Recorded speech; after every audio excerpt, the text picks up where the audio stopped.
You are watching Rarely Reserved, a Star Wars Shatterpoint podcast. I am Charles, also known as Omnus, and I'm here with Droid Queen Sin, not S-I-N, S-Y-N. What's going on, Queen? I'm mostly good. I think my arm has been a bit of a roller coaster. I think it's better. It's not better. It's like other than that, it's been a really great season, and I just miss all of my Shatterpoint friends. I feel like with my work schedule, there's just a ton of people I want to see, and I'm like, oh my gosh, I see you like fleeting names in the Discord chat, and that's it. It's so sad.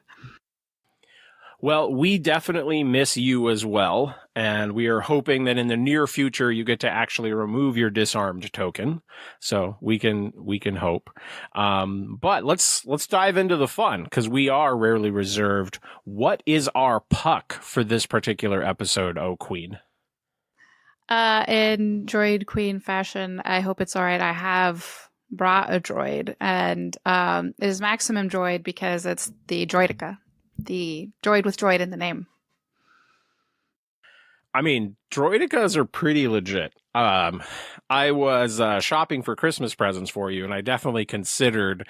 I saw some Droideka stuff, and I was like, I don't know, like how, like it's droid, like trying to evaluate your interest in droids. Like, I'm sure you have like a dedicated scale of top droids to like lower class droids, and there's a whole ratio. So let's start there.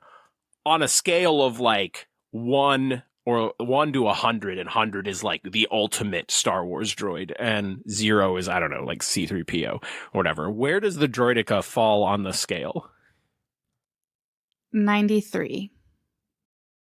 Damn. So Droidekas are super, super high. I forget, did you watch the prequels before seeing the original movies? Yeah, the Star Wars prequels are the first any Star Wars that I experienced, and definitely made an incredible like visual and like thematic impression on me. And then the next Star Wars thing that I experienced after the prequels was playing Lego Star Wars on the Xbox. And so, fighting and getting to be Droidekas was like just my favorite thing. And when I was very little, the only way my gymnastics teacher could get me to do a somersault was to tell me that I looked like a Droideka, and that was it. So that's an amazing story. I can only imagine. But yeah, I don't know, I realized kind of mid-conversation, right, that, my introduction to droids was definitely like R2 and C-3PO, right? And then you kind of like see 4-LOM like in the background of Empire Strikes Back. But it's like, it's droid focused, but it's not in the same way as starting with like the Phantom Menace, right? Where you, in the first like 5 or 10 minutes, you're like B1's Droidekas. So why Droidekas this week? Well, they're kind of an exception to the rule with like, I do have like generic like droid or any robot like hierarchy, and usually for me at least, the less sentient a robot is, the lower they are on my tier. So if they're just kind of like a trash chute, it's not as cool as like oh my gosh, what's his name, Ultron. But for Droideka specifically, I'm just very fascinated by it's like, if I was trying to describe Droideka to someone who had never seen it, I'm like, imagine Pillbug, Potato Bug, Roly Poly with guns. What's not to like about that? And I also just liked how in like the feeling, like the little, it's a sound design thing, but the like whoop sound that it makes when they get the little shield up. I am obsessed with that noise. And then also the sound that, like, whatever sound effect they use for their guns, also obsessed. And then the like click, click, click, click, click when they move their little feet around. I'm like, okay, just from an auditory experience, Droidekas are amazing. And they always just seemed so, they're just relentless. And I I don't know. There's something about the cool bad guy who just is absolutely unfazed and is a legitimate threat. Because like you see B1s and stuff, and don't get me wrong, I do love B1s, but the Jedi are like, I eat B1s for breakfast. But they see a droideka and they're like, oh no. So respect, right? Man, okay. So many. That was so much information to absorb. I have so much to say. First off, your droid scale, by the way, from here on forward, will be referred to as the Sin hierarchy. So. Very nice. First off, that's just a thing. So we're going to refer to that in future episodes from here on. We're like, where does, B1s fall on the Sin hierarchy? But now I'm like, okay, this is slightly off topic, but since you were talking sound effects, and I think as someone who has worked on podcasting and stuff for quite a while, designing intros and stuff, playing around with sound effects, it's a very important topic to me. So for me, obviously, I think lightsaber, like the ignition of a lightsaber is like the most iconic sound effect in Star Wars. When there's some other great ones, but I'm curious if it's different for you as a droid lover. Is it the wibbly wobbly shield effect, or like what's your go-to sound effect? Roger. If I can't pick that, it's probably, I think the like whoop sound that the bubbles make is a very good contender. The sound of a lot of B1s walking at the same time, amazing. And then there's just a lot of good droid sounds, and I think that but a lot of them tend to be a little too mechanical, so they like nail it with the ones that are a little bit extra, I guess. And like I think that Sarah Kroll would agree with me if I'm remembering correctly, because his ringtone is that rot-row. Like, there's a lot of good little droid sounds.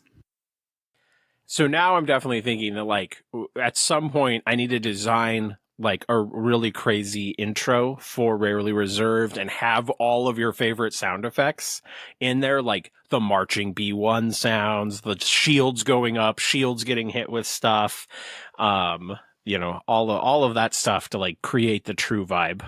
It's a good thing that I am somewhat technologically inept, because otherwise I'd have a soundboard and I would just be like spamming different buttons all the time. And this would be like a Twitch stream.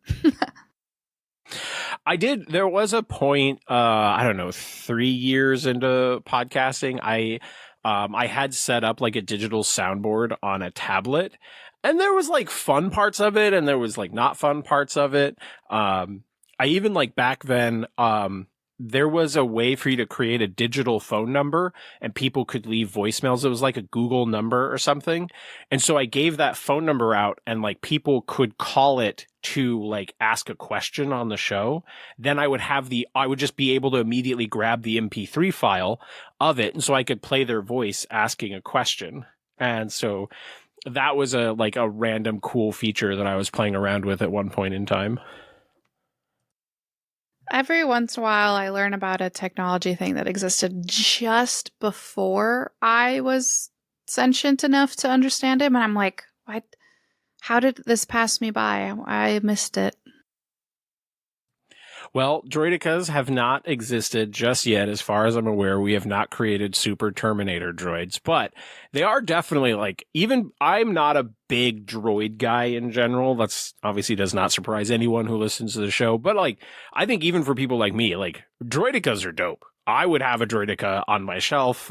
It's just such a I think it's the Terminator vibes of it, kind of this nearly unkillable thing. And I always enjoyed all the episodes of the clones teaching other guerrilla tactics and stuff, and how to throw the bombs, roll them at the right speed where they could roll through the shield, that kind of stuff. I just think they were such an interesting design that I love them. I think they're so cool. Yes, agreed. They are.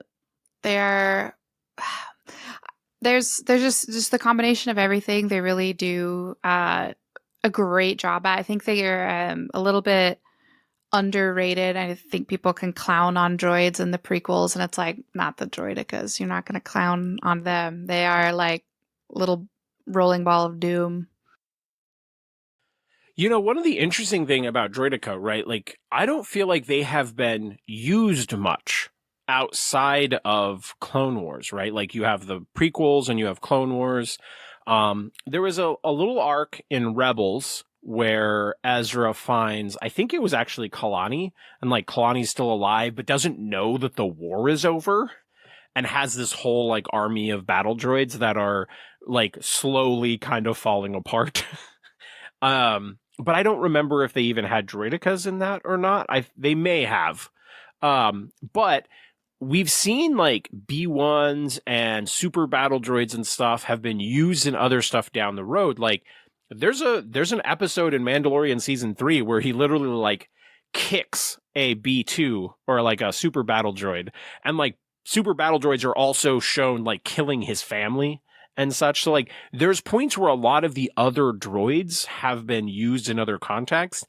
I'm kind of surprised that we haven't seen, maybe like Shadow Collective or Scoundrels or something using a refurbished droideka in the way like, in Clone Wars, there was like damaged IG units, right, in an episode with Anakin and Ahsoka, when they're trying to find R2, and like droidekas just really haven't been used in that way. Do you have any thoughts as to like, is it just they're too powerful for that sort of thing?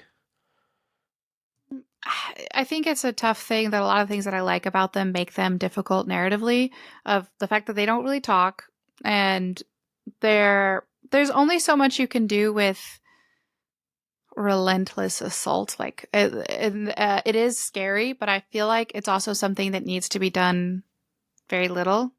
And if you overdo it, they either become, like, okay, this isn't a Star Wars show anymore, it's just a horror movie about droidekas, or you have the problem of they just don't become a threat anymore, because it's like, oh well, the droidekas are back, but they meet them every week. So I think that them being kind of rare really works for them, because you're like, every time they show up, they are the scariest thing around, and that like really works for them. So I kind of like that they have limited screen time, because it makes them very mysterious and scary.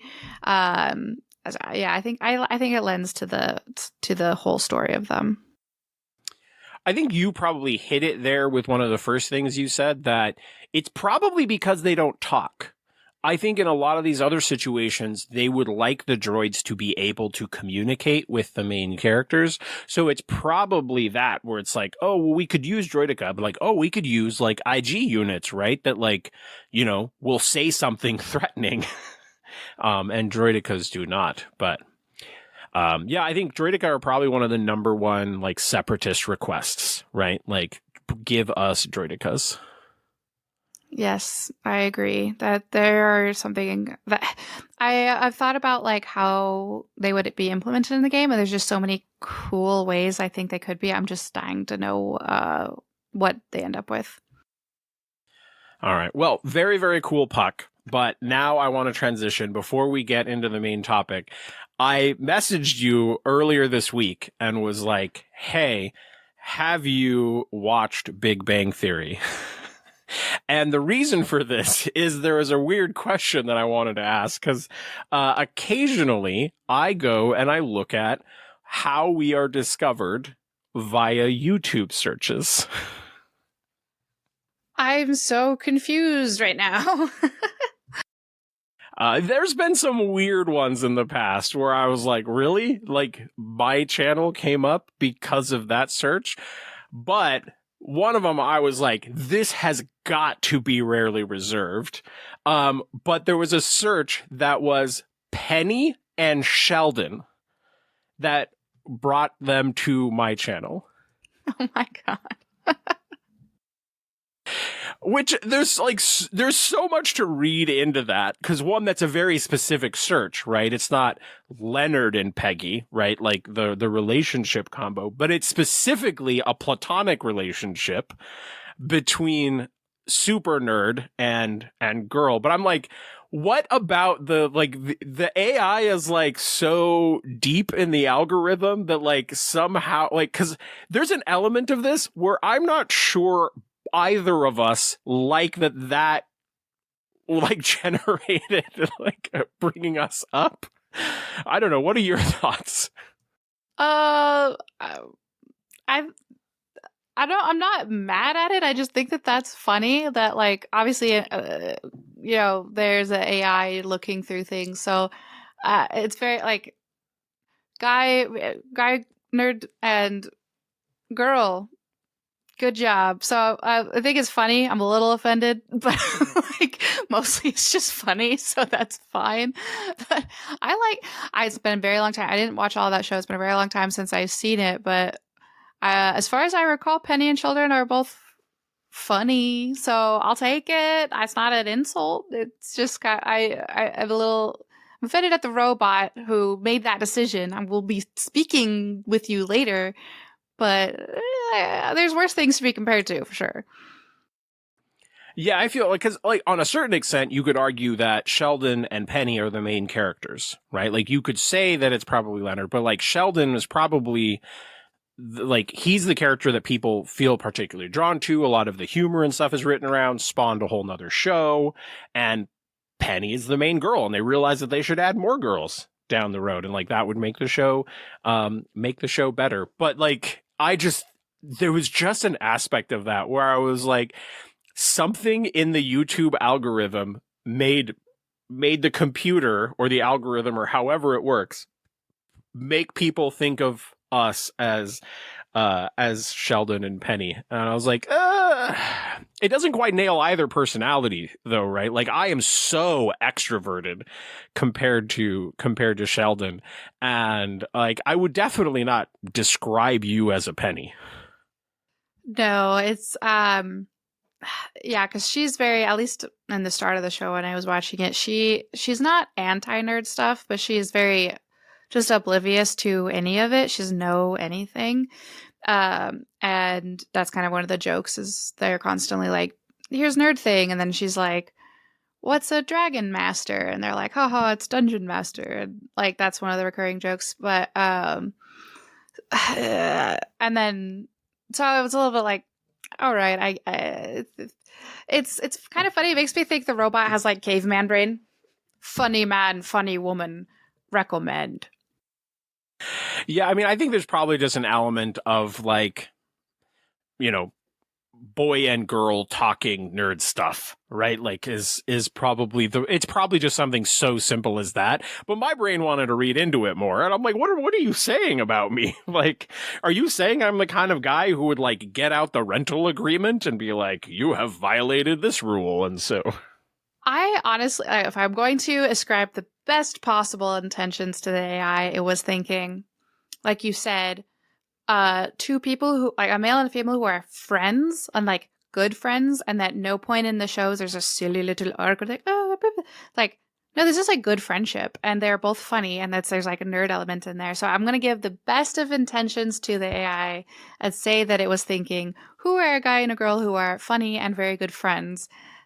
Boom, that you get the show now. Congratulations. So I'm gonna choose to think of it very positively and say that that's what it was. I am definitely not surprised that you are going to think of the robots in the best possible light that you can. Of course. I wouldn't have it any other way. All right. Well, let's get into the main topic. So we're getting close to the end of the year, right? We're thinking about, I get very retrospective as we're hitting December. And so as much as I'm not super into tier lists and top 5 lists, I have elected to bring a couple of top 5 lists to this.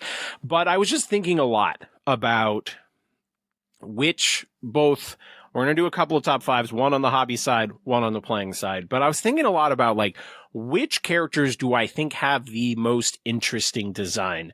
And then I almost messaged Sin asking her what she thought. I was like, well, why don't we just talk about it on the podcast? So this is where I want to start. And so we're both going to do our top 5 list of the most interesting design characters. It's not just primaries. It's not just secondaries, not just supports. It's whatever we want. It is not the most powerful or like the most competitive, just from like what is the most interesting design. And so I want to let Sin go first. So or do you want to do like 5 to 1, 1 to 5? Let's do do you have yours on a specific list, right? I do, Like yes. numerically? Okay. Yeah, let's go 5, 4, 3, 2, 1. And I will you could do the first one, I think. You could take it. I'm re-giving it. I'm re-gifting it to you as my way of being nice and not just because I want to see what you say first. All right. I'll go first. I so instinctively want to like do all of my stuff first and like set the stage, but so first one, this one, like honestly, was not on my initial list, and I actually kind of came back and was like, no, because this one, it's not it's an aspect of the design that you may not think about as much. And I have mentioned this before on Rogue Support, but I think Fifth Brother is one of my favorite designs overall. Obviously, his power level has drifted down a little bit, compared to, the beginning of the game. But like, one, I like how well designed he is for a single model support, right? With the tiebreaker, above average tankiness. Also, it's a melee character that you just see people actively wanting to play where they don't have a ranged attack, but the rest of their kit seems to make up for not having a ranged attack. So I love that design. I also it's a Force Repulse character. This was the first character with Force Repulse, and Force Repulse is just such a cool ability. And like, I always love resolving it where I'm like figuring out the different angles to shove them. And like, if there's my ally who's nearby, like I shoving them first or like trying to shove them into a box or something. But what really puts Fifth Brother over the top for me is the multi-era. I love what he does for list design, where you can do stuff like, oh, I want to make an Empire list, but I want to play Luminara. Oh, well, there's this actual Empire character who could be a support for Luminara. And I love that kind of crossover stuff. I wish that there was like a couple of like Galactic Republic like supports or secondaries that like cross era a little bit more so that they can be played with Empire stuff. And I would love for some Rebel stuff that goes back a little bit more, whether you did like a Mon Mothma or something. I think having some characters who have this kind of crossover element just enhances list building in a really fun way. So what do you think? Do you think that like me taking Fifth Brother is super surprising? Does my explanation make sense? What are your thoughts? I haven't played Fifth Brother and I haven't played a ton against him, but I'm not surprised just because a lot of times when I'm trying to build a list, you will be like, who would go well in this list? Fifth Brother. So not necessarily surprised to hear that is one of your choices. I think it's a solid option with a lot of, I see him in a lot of lists, you're right. So like a diversity thing is kind of, it matters a lot with characters. Well, and obviously we're not like going strictly off power level, but I also like that he feels very good and like you could play him in a lot of things and he is multi-era, but you also don't see him dominating he's not like in every list or anything, just because of the fact he has a Force Repulse, just because he is a tiebreaker, just because he does go across all these different areas. Like, you don't see him showing up in everything. He's not so good. And so like they just like walked all those lines really nicely with him. And so like, and I just like always have fun playing him as well. Also just like leans into that. But all right, well, let me kick it over to you. What's your number 5? I'm I want to do, do we need to keep it in the same order or can I do design one or art one, model one?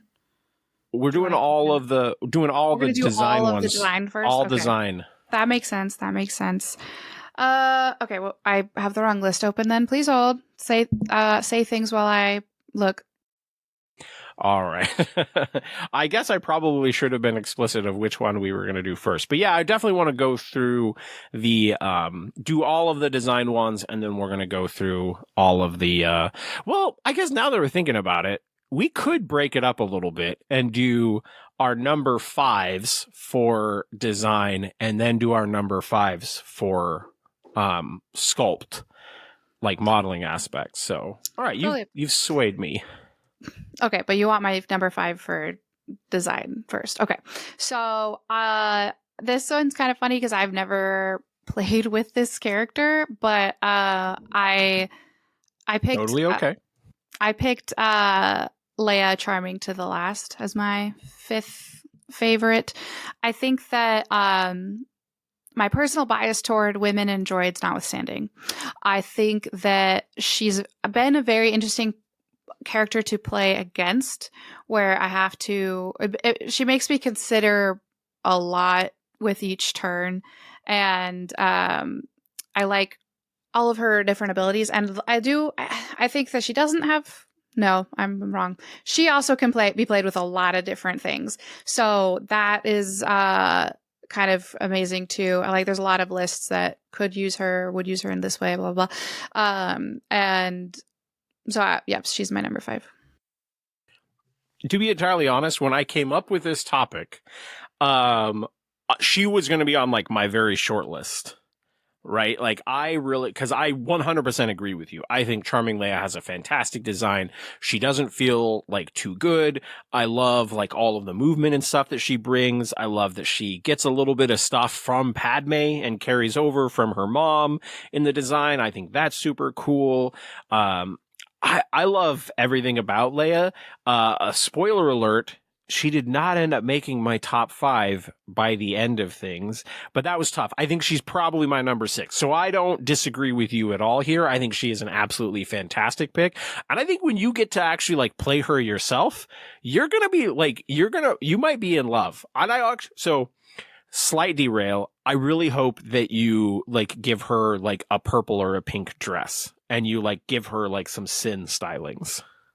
Well, what's very funny about her outfit specifically, and I ran into this a couple of days ago, was that every night my husband and most nights we do a crossword puzzle together, and one of the questions was princess in a white gown, and Matt's like racking his brain, and I'm like, it's Leia, and he goes, Leia never wore a white gown. I'm like, lies.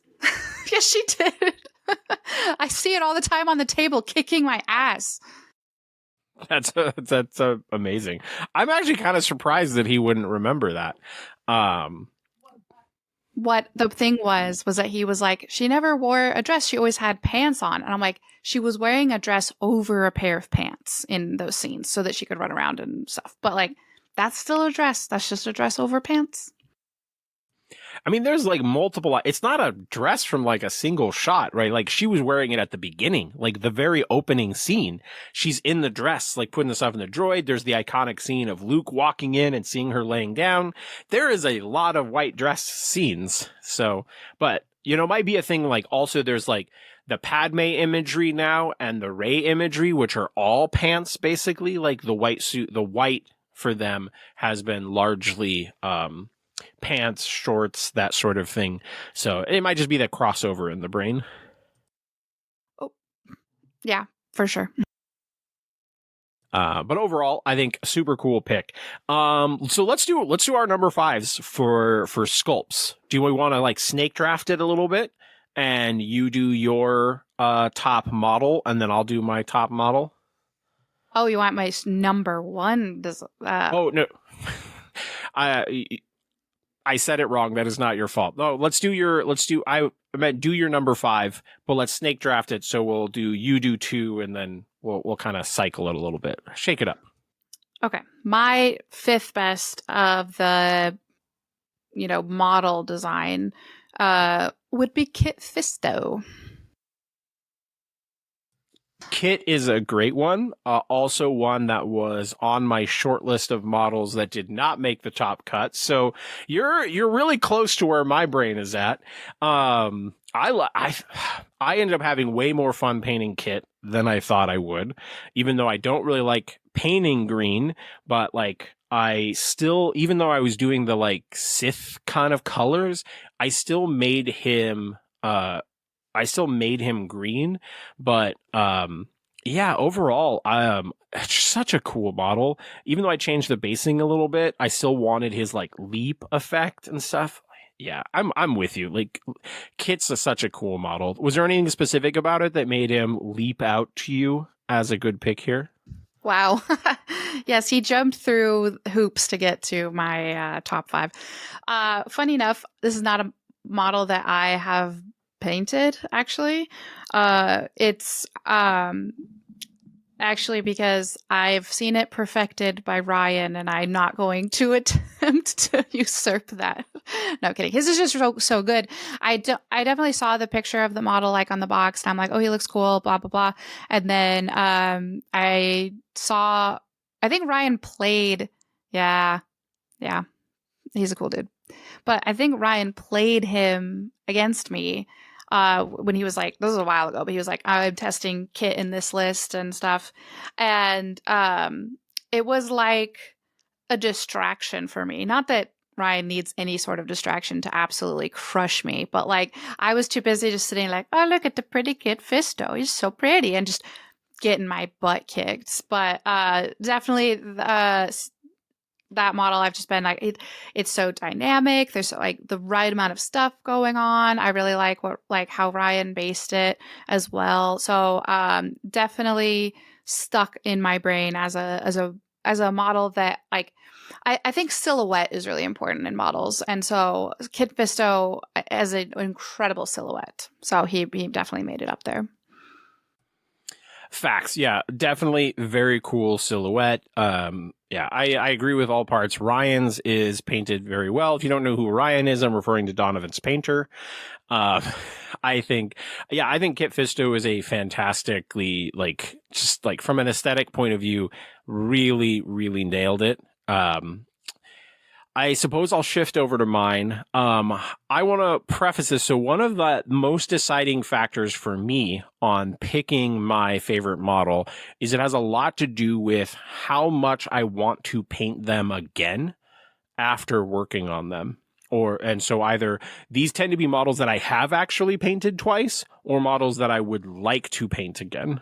Or like already like maybe like working on it going, oh, I could see me doing this model a whole different way. And so I actually put Mando as my number 5. And that might seem a little surprising. I already see that look. I see that judgy sin eyes over there.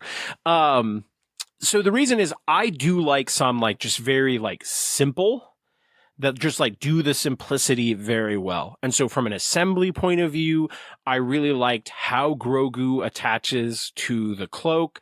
And I also like that Grogu is his own model. So you really could put him somewhere else if you wanted to, and you can paint him separately and then glue him inside the little cyber baby carriage thing.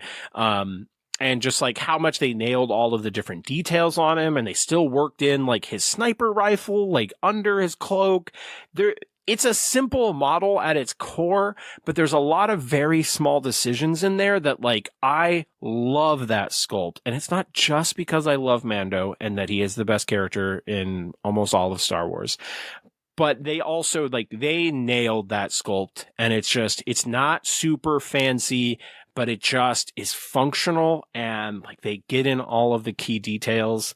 I love Mando, but I have a feeling this is not in your top 5.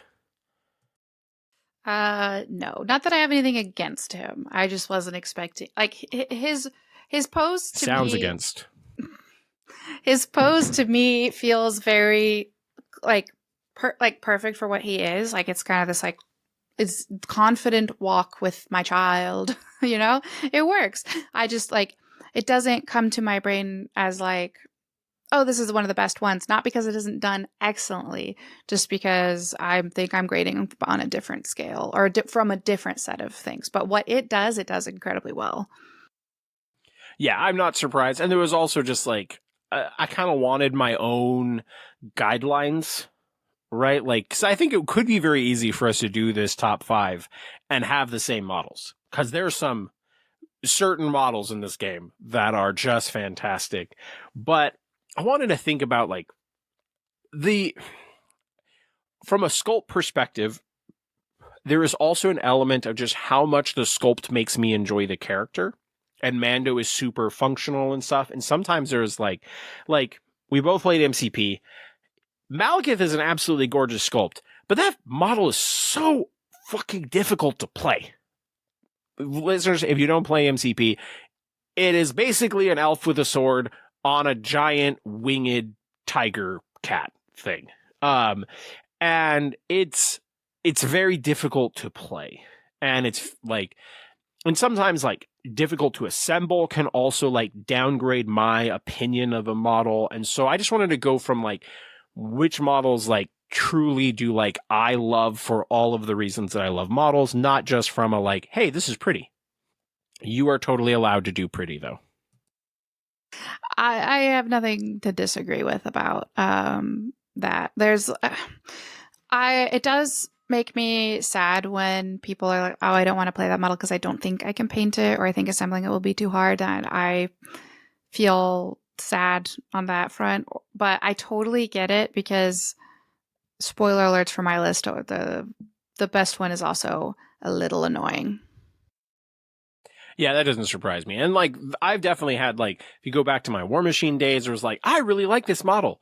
Why did this fucking thing need to have 77 necklaces? Like, it would like just remove all or like leave one necklace. Like, it's just shit like that where you made something unnecessarily complicated can also like drag down my enjoyment, even if like the sculpt at its core is like really cool looking. So yeah, there's a model called Shalaxi Hellbane that I got paid to paint once, and if you assemble that model fully, there's no way to paint parts of it. You can't reach it, and so you have to sub-assembly it, and it's a big boy, like a big boy.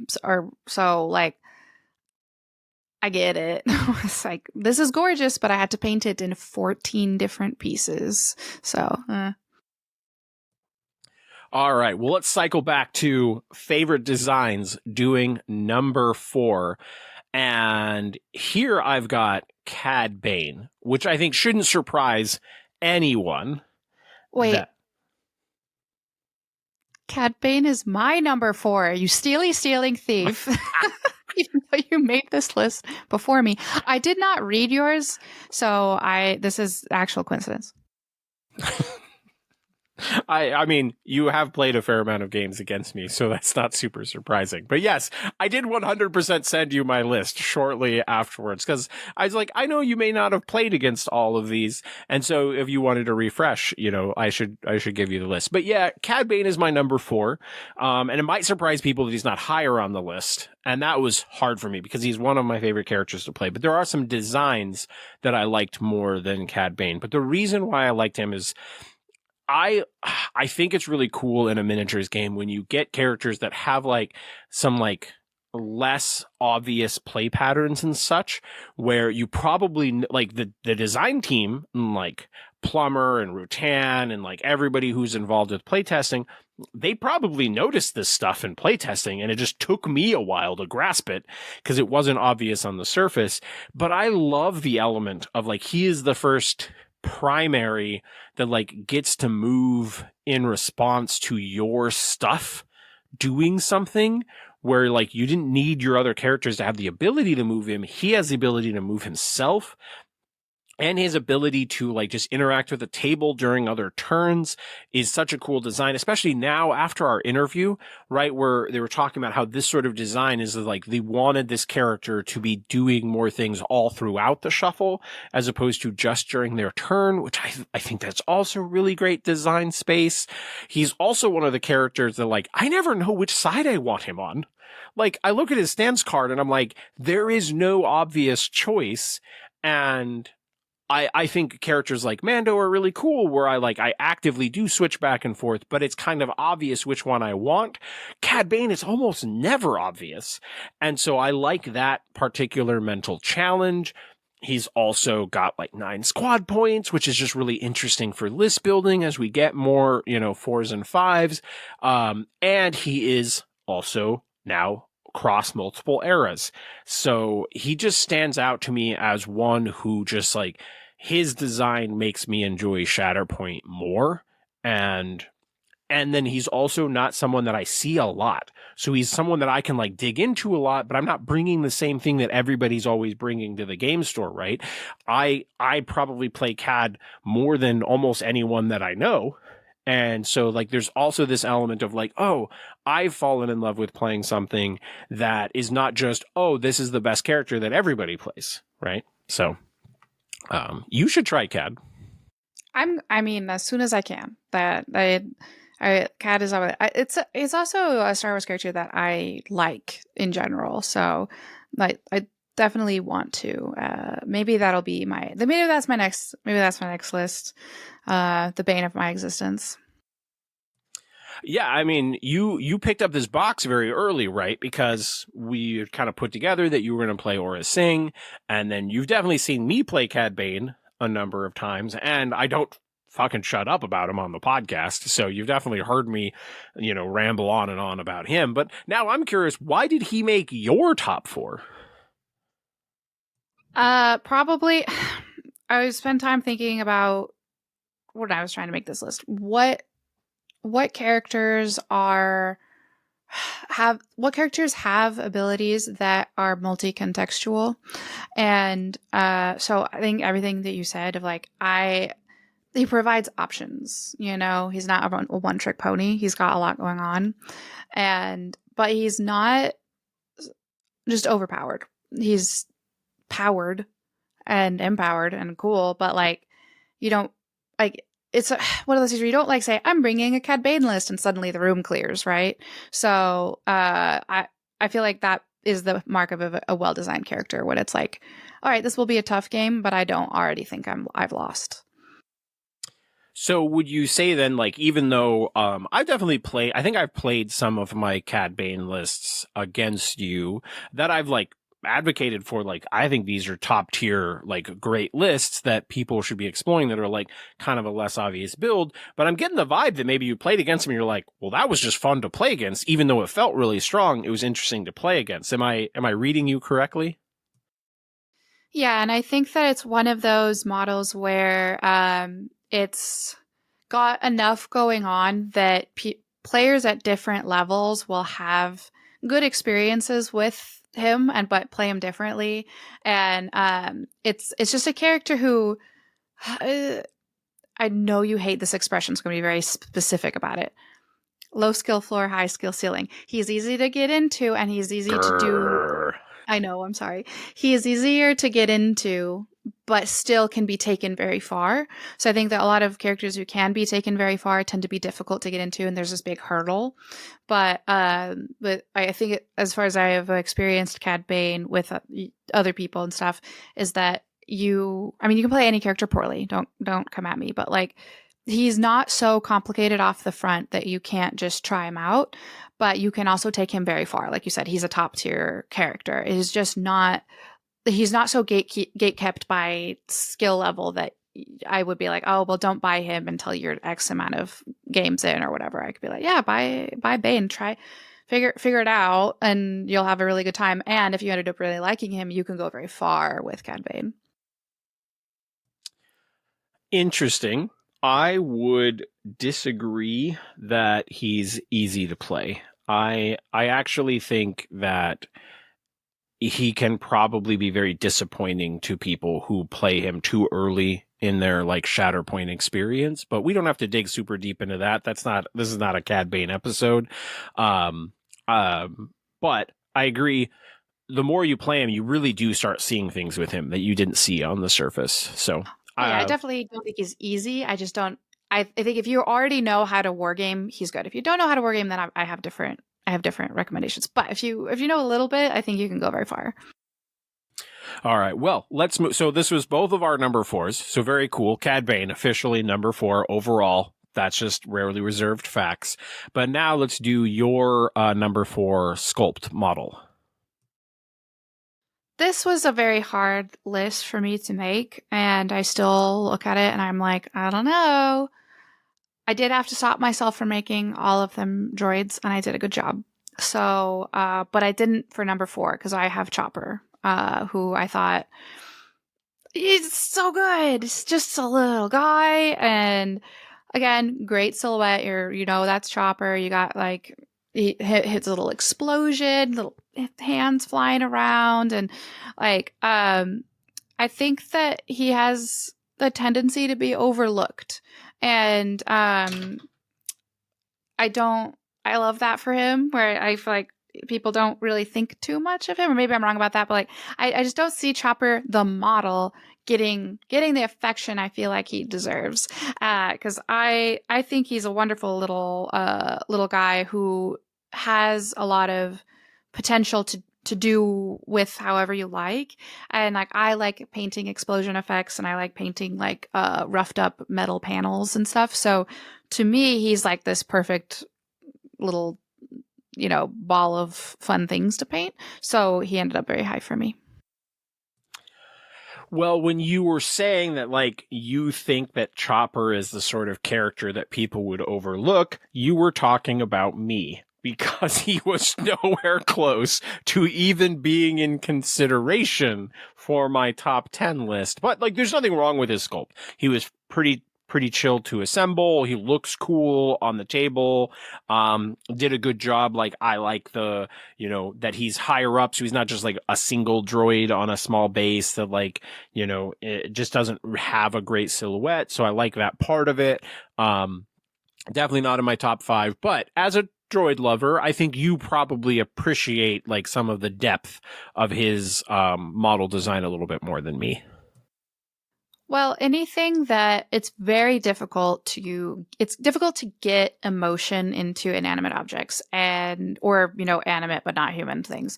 And especially when you're not allowed to give them a voice. Like a model can't talk and tell you it's sassy. So the way that they made him of like kind of canted, exploding another droid even, like I feel like it expressed Chopper's personality extremely well, and is also a great hobby challenge.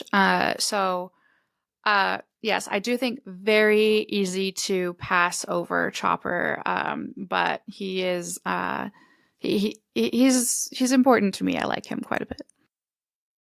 That's okay. Well, my number 4 is probably also one that you skipped over, I think. But in a game like this, when you have to do a character multiple times, that you have to be creative with how you do them as you do more models down the road. And I just really wanted to give a shout out to Darth Vader Fallen Master, because I really like that they did multiple heads, so you could still just do classic Vader head, but then you have the cracked visor, right, where part of his face is exposed, but then also still at its core, just like a very functional model where it's not obnoxious to paint his cape and stuff. Like, and so I just wanted to shout him out. I'm not sure he would make everybody's top 5 list, but you also saw like Mando was my number 5. There's something about just like a really classic silhouette, but then you give me some options like an alternate head that allows me to either do the classic version or do something that looks a little bit different. And so I wanted to put it in my top 5. Respect. I feel it.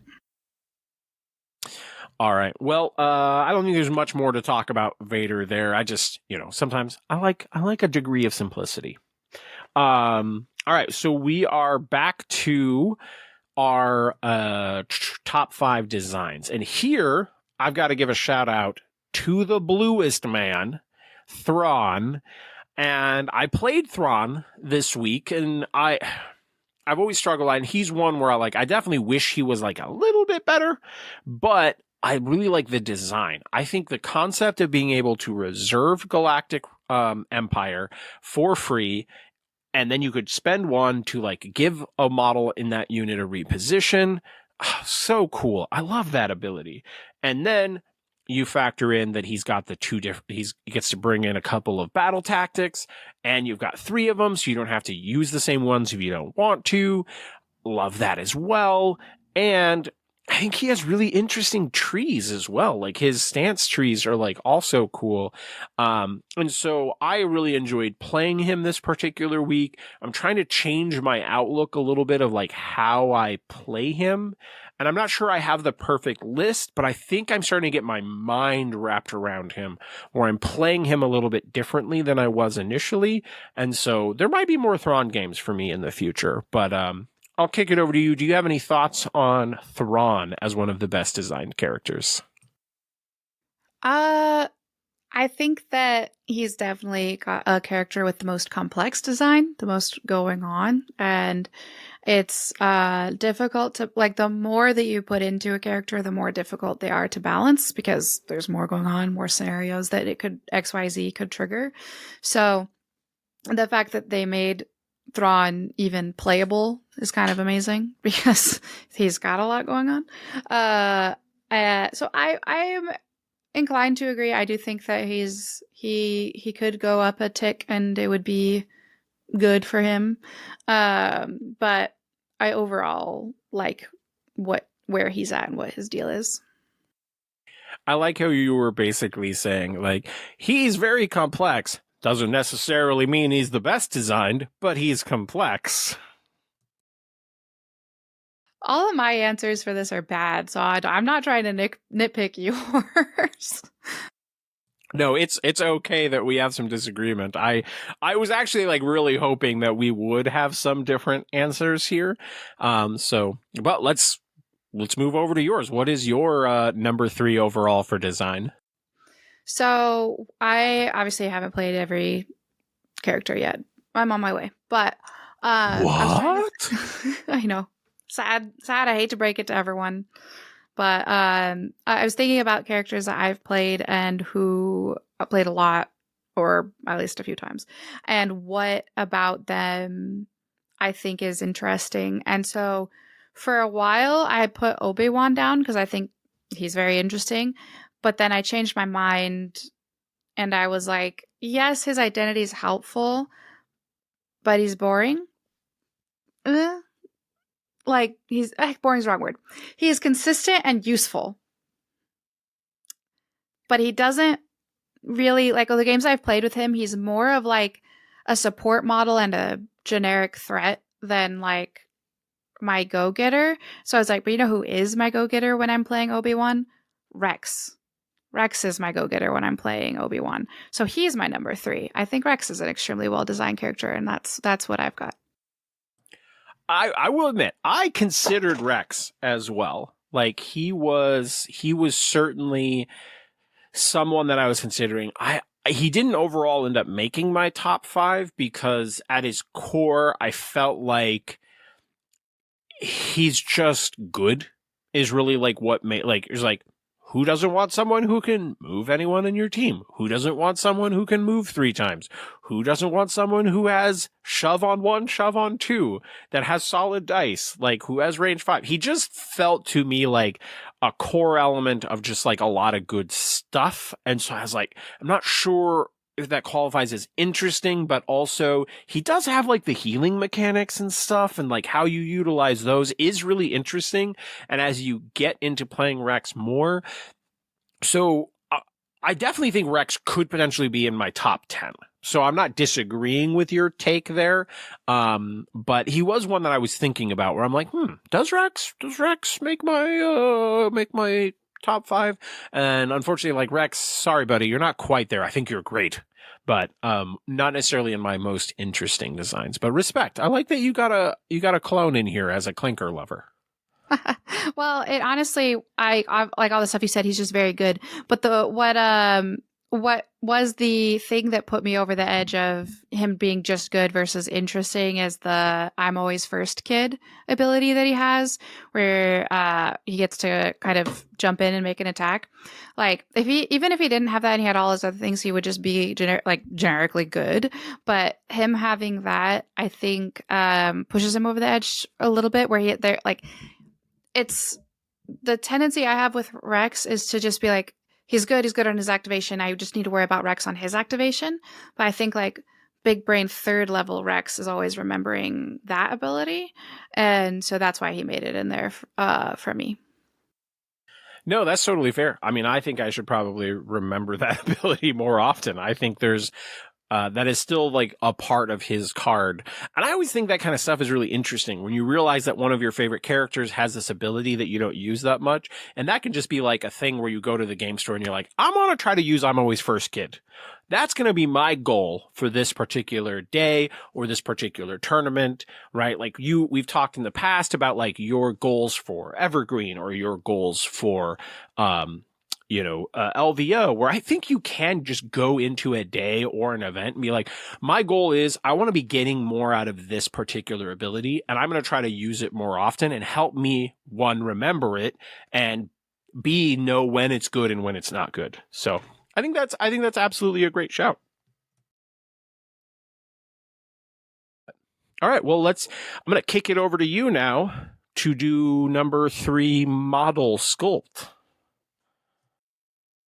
Sorry, I had the wrong list again. I should just put them on the same piece of paper. You'd think would be smart. But anyway, so my number 3, again, a character I've not really played but admire. I'm just like, it's Ahsoka, but the Fulcrum version of her is my 3rd. Which you have my model for it, and then you threw yourself down a flight of stairs so you didn't have to paint it for me. I see how much that model upset you, because I feel like that happened almost back to back, where I was like, Sin, please help me. I don't think I'm good enough to paint this girl. And you're like, all right, Omnus, you pathetic painting wuss. I can go ahead and do this for you. And then you're like, oh my God, I don't want to do this for him. I'm going to throw myself down a flight of stairs. I was so overcome by the awe of her that it blinded me, and then I fell down a flight of stairs. Yeah, that's what we're going with. But I agree. She is very cool. And you notice that we now have done both models in that particular pack, that dual pack. Both of them have made our 10 models overall. So that's kind of cool. I didn't even realize that. Yeah, you're so right. I again, it's very dynamic, and I do like how much she has going on in her outfit, and then also with her, I don't remember the Star Wars word for it, but her little head and tenderly things. I love painting those, and hers it's very small, but hers have the nice little grooves to them. And anyway, I just think it's a very well made, well considered model. Yeah, I always forget the name of their head tails. I can remember the Liku is the ones for, oh God, all of a sudden the name is escaping me of the other race. Oh God, I feel like I'm losing Star Wars points really quickly. I remembered Liku, and now I'm forgetting this happens in podcasting when you're not prepared to talk about a particular thing. But yeah, I always forget what their race's head tails are called. But good shout overall. I think she was really cool. Honestly, I was considering any of the Ahsokas and Shakti were all in consideration for my top 5, because I do think they were all quite good sculpts. And so I'm glad you like the sculpt, because I did beg you to paint her for me. So I'm glad you don't hate it. No, I don't hate it, but I am eager to hear what yours is. All right. Well, I am continuing my trend of so I had this laid out differently in my head a few different times. And I had a different model in this spot. and then I change it out because as I was realizing what I was using as my guidelines. So I think it's funny that in this spot we're both like, you did this in your design where you were talking about one who was almost in your list and then got cut out. This is also a slot where I had someone else in this slot and I changed it because I just fucking love the General Obi-Wan sculpt. Again, it's a simple one, but I love painting it. Like, it is probably the model in the line that I just have the most fun painting. Like, it's just one, it's a cool design from the beginning. I love Obi with just like some of the armor and such. I think I like the 2D Clone Wars version of Obi where there's a bit more armor and there's like a cape and stuff. Like, I do love that look for him. That's fucking great. But this is like my second favorite look overall for Obi. And it's such an iconic pose and it's just every detail. The beard looks really good. Like, that's sometimes like, I don't always feel like his AMG strength is sometimes on these characters with like facial hair and stuff, you know, that it's just not perfect or it's not easy to paint. And there's just so much good detail in there. Like, if there was one model where if someone was like, Omnus, would you paint this for me? Like, Obi-Wan is probably the one that I would be most willing to say yes, just because that model is just so perfect. Now, it's not a super complicated sculpt. It's not like a next level sculpt, which is why it didn't end up making it to my number 2 or my number 1, because there's just sometimes like slightly more impressive design and like the mechanics of it and such, where he has to like, he does have kind of simple mechanics. So I couldn't quite put him as my number 2 or my number 1, but I love that sculpt. And even though it's simple, it might be like my personal, just like favorite thing to paint. So big shout out to General Obi. Yeah, those are, I had not thought about that, but yeah, like that's a wonderful, it truly is a great to paint the beard on him. All right. Well, we're already hitting time and we got a couple more to go through. So we're just gonna dig in.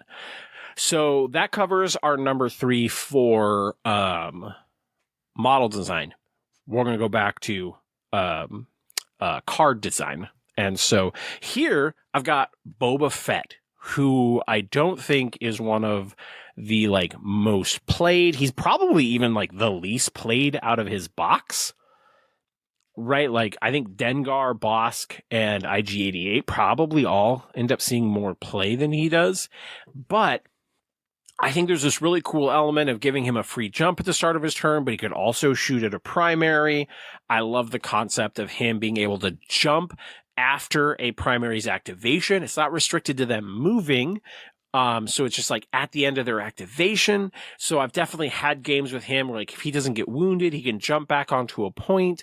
Like, there's a lot to like about his design overall. I also think him being able to choose between Galactic Empire or Scoundrel at the start of the game is also really interesting. His melee and range tree are both good, but there are still reasons why you would prefer being at range or prefer being in melee, which is also an interesting design. So overall, he was someone that I played in my Thrawn list on Saturday. And it was probably like the most perfect game for him. Also, with these characters who have activated ability on their tree, I like that he has 2, and he doesn't necessarily need to use them before he shoots.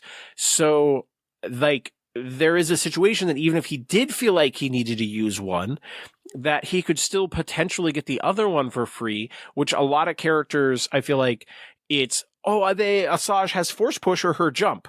And so a lot of times she probably needs to jump first. And so there's just not this, like, not as much interesting decision making there. And so I wanted to credit him because I think he has a great design. I think his power level could just be like one notch higher. I think AMG overvalues Beskar armor a little bit. And I would have really liked to see him have 5 defense dice would probably be my only real quip, but we're not like redesigning characters. I just fundamentally like what they were going for with him in a big way. Respect. I'll try to keep my thoughts on that short for time. So I it's not a character I have a ton of experience with, but I just inclined to agree with. Yes, Beskar armor is the B stands for bad. B for bad. Yeah, I just feel like in playtest that they're like, oh my god, this is really good. We can't give them 5 defense dice, and I'm just not sure that that's actually necessary. But let's kick it over to you. What is your number 2 overall in design? Number 2, I chose Shakti. I thought she's just solid, and I know it wasn't like, oh, what characters are the best, but it's not just, she has a lot going on, and she also, I mean, she adds a force to your list, which is great, but also I love when I pull her, she's like a frequent Shatterpoint target for me because she's got a lot of movement going on. She's also fairly punchy and can be just quick, and so I think easy choice for me with all that she's got. And of course her force repulse is just, the force repulse can be some of the most fun I have in any game, even if it's not the most tactically wonderful force repulse.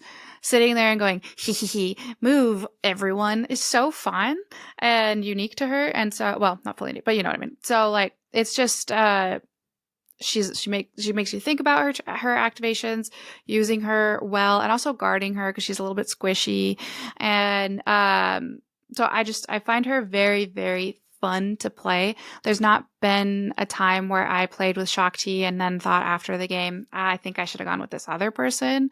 I don't have those feelings about Shakti 100%. So she's my number 2. I like that pick, and I'm honestly really glad that you did bring her because she was on my short list again of characters that I wanted to have in my top 5. I elected to not put her in because I felt like she's just kind of in the way that Rex is, like she's just good. And so, and I wasn't leaning towards like characters from a how strong perspective they are, but because of the fact that I like the design of her being able to move Galactic Republic or mercenaries, I think that design is so cool. I think the ability for her to jump and like her immunities and like force repulse, like everything about her is a great design. I ended up slightly in the camp. I'm like, is it that I like this just because it's good and not necessarily because it is the most interesting? But she's really close. She would still probably be in my top 10. So great pick there. Let's go ahead and move on to your number 2 sculpt. Yeah,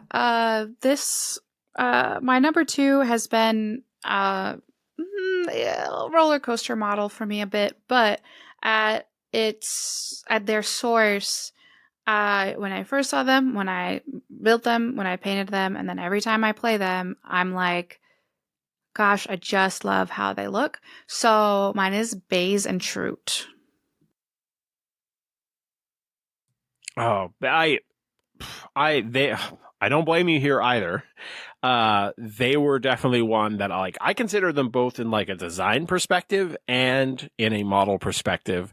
They were in the conversation for both of my lists. So I definitely get that. I think they really nailed both of these sculpts, and you could probably argue that I could knock Vader off my list and put Baze and Chirrut in there, and that would like maybe improve my list. So no dislike there. I think they really nailed these two. If I had any like negative quips, is that I feel like Chirrut's face could be a little bit better. But like that's a really minor quip on an overall. I love the two models. I had fun painting them. I think it would be hard for me to put something on my top 5 that's 2 models because I want simplicity. But I respect your choice there. Yes, we're clearly coming down both of these from very different perspectives, which is nice. But I just love them. I love every time I get to like Baze and True are good, so it's not hard to you don't have to strong arm someone into playing them. So like liking how they look is very much a bonus. Yep, totally fair there. All right, is this is my number 2 model? Is where we're at now for the model design. Yeah. Okay. So here I got Mother Talzin. I love the like big wavy dress. She's got all of these like clothing pieces that hang off of her, but they hang just enough distance away from the model for easier access to paint. I think you can still make her good without like hand painting some of the details and stuff onto her clothing. So you can go both directions. You can like embrace the increased challenge. But like, she's also got like the energy effect. So if you want to play around with object source lighting, you can. I think there's an element of this, and I don't know if she would make everybody's top 5, but whenever I've had her on my tray and people are asking me about Shatterpoint, people are like, oh my God, that just looks cool. And I am definitely not the best painter. So I feel like that leans in the favor of like supporting her being just like a really cool model. But I think part of it for me is I'm just so happy that they did the Night Sisters so early on in the design. And I think she doesn't get enough credit because she's not everybody's favorite character, that she is a really, really great sculpt. And I don't know, have you even picked her up yet? But like, I feel like you would paint a wicked Mother Talzin. I have that box. I haven't done anything with it yet. I think that I think I got it because I was like, actually, never mind. I don't want to say that, but it's on my list. I do really like the model, and I think it has the most. It was one of the models with the most stage presence for sure. Like when you're looking at a lineup, it's hard. 100%.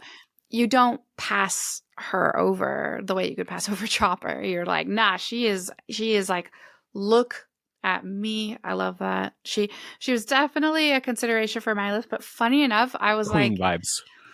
She has queen vibes. Funny enough, I didn't pick it because I was so sure that you would. So, yeah. Which again, I did not read the list that you gave me. I swear on all the B1s in the world, I did not look at it. I was just like, I'm pretty sure.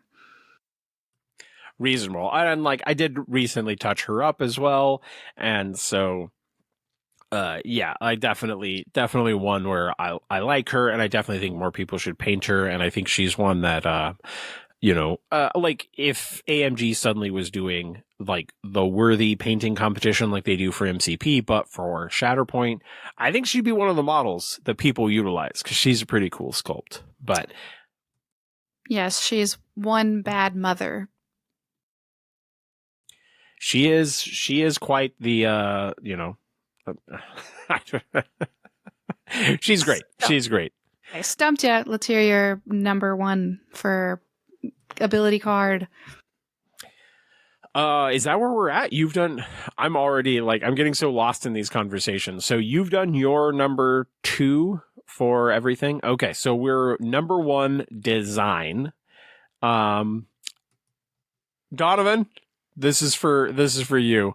Riff Tamsin is probably my favorite design in Shatterpoint. And so there's multiple levels to why this is not just me like sucking up to Donovan so that he'll let me record more of his games. There's some things with Riff, specifically Riff, not his box, but specifically Riff. One, we already know that I like playing Cad Bane, and I like this element of other characters being able to move your primary. But like the fact that they did it where they chose support specifically, but made it force free, but like separatists or scoundrels, right? Love that. That is such a cool design aspect where it lets you utilize different things. It creates an interesting challenge for you on list building.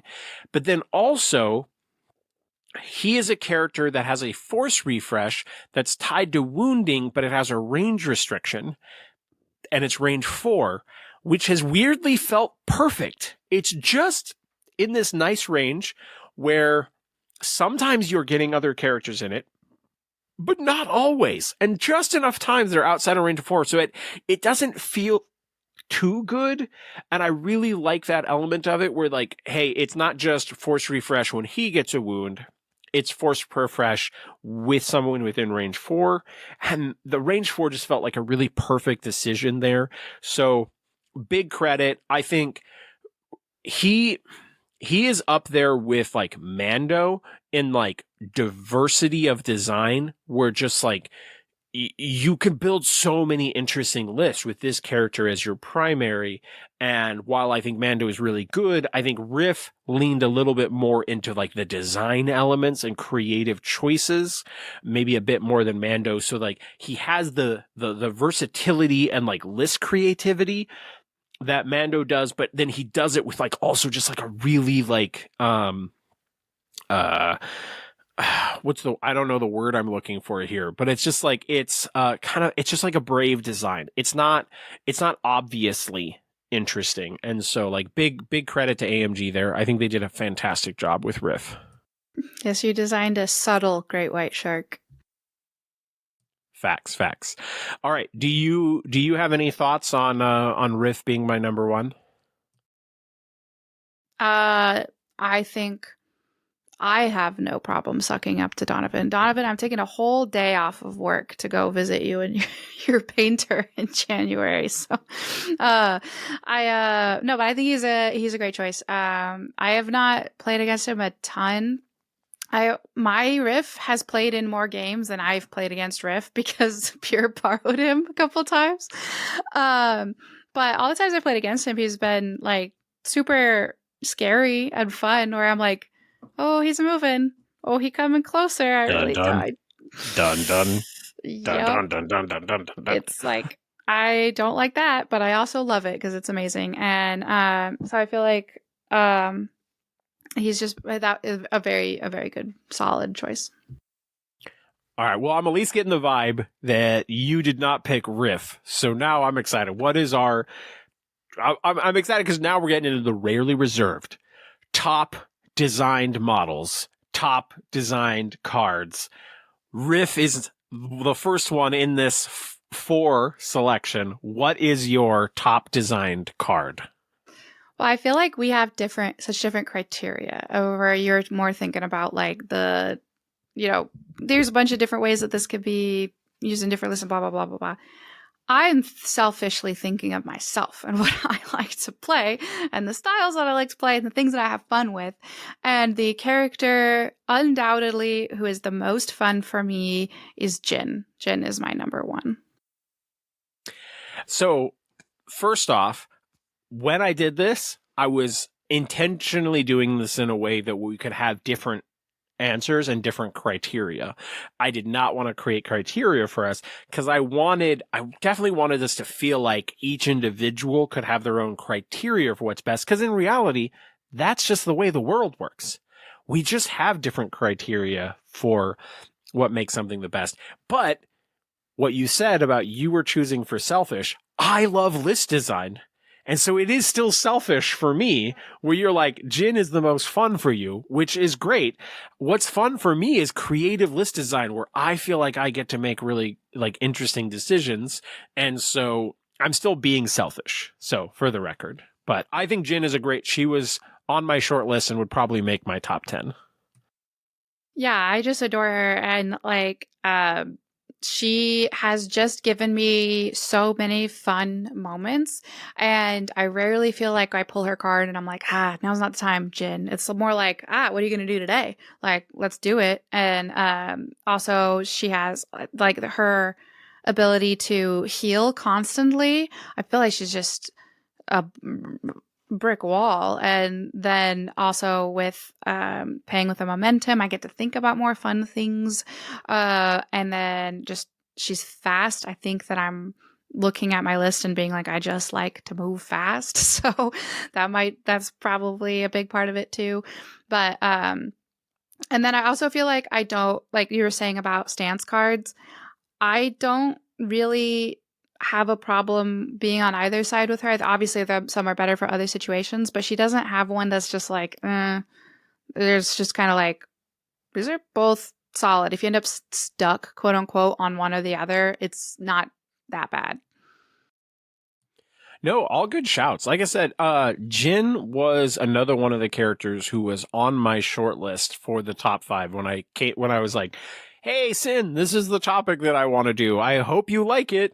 Jin was one of those characters that was in my brain as like, oh, she would be on the short list. Let me narrow it down and like think through what my criteria is. And like, I easily could have put her on here because I do think she's a really interesting design. I love the momentum for force mechanic and like how it like makes you think, but you like, I love the restriction that you can't use it until you like don't have enough force, but then how it works where you only have to spend one momentum, even if it's a 3 force ability. Like all of those things are like such cool design. And as soon as I was playing her, I love the mechanic where you are healing when your opponent gains a momentum. And so that was also an avenue where I was like, oh, I want to play her with characters that get the most out of like recovering health. And like any character who I play them once and immediately it starts making me think of more ideas of different sort of lists that I want to play with them. Fucking A plus. Like, so I'm glad Jin got mentioned on here. Like as far as I'm concerned, if we're going, Riff and Jin are the 2 most well-designed characters in the game, I'm fine with that. I will stand by that hot take. Nailed it as far as I'm concerned. And I'm curious if people will disagree, but we're already running way over. So let's move on to Sin. Sin, do you want me to do my top model first so you can close out on your top model? Do you have a preference? Oh yeah, let's hear yours. Okay. All right. This is a model that we have already talked about today, but I was talking about it from a design perspective. And so now I'm going to talk about him from a model perspective. And that is my boy, Boba Fett. Also a fantastic sculpt and like, oh, cool jetpack effect. He's got both of his weapons out and it feels right on the sculpt. They nailed all of the details, like the dents. He's also really fun to paint with his scheme. It's a little bit different than a lot of other Star Wars schemes, right? He's got the green in there. He's got the yellow in there. So you're painting some stuff that's a little different than what you get to paint. It's also just a very functional sculpt and it's still Mando armor, baby. Like, oh my God. Like, I don't think Boba gets enough credit for like how good of a sculpt he is. And I'm going to be excited when you get to paint Boba Fett. Like, I hope that's not too far down the road. It's 6 months down the road, according to my doctor. No, solid choice. I would not. Funny enough, he's someone I overlook. So yes, very cool model. Yeah, very good. Like whenever I like get him out to like put him in a list again, I'm like, damn, this guy's so cool looking. Like I really need to try him more often. And like, it's also one like I definitely could go back and like touch up my paint job on him because I do think my paint job is a little bit flat. But whenever I have him on my tray and people see him, they're like, oh my God, it's Boba Fett. He looks so cool. And so, yeah, definitely a great model, but we'll kick it to you as like the final closer of best models. And I think I know what's one's on here because I'm sure people are judging me because there's a really great sculpt that did not make my top 5. And I'm going to preface this with the reason why he's not on my top 5 is because I'm just not super excited to paint him again and assemble him again.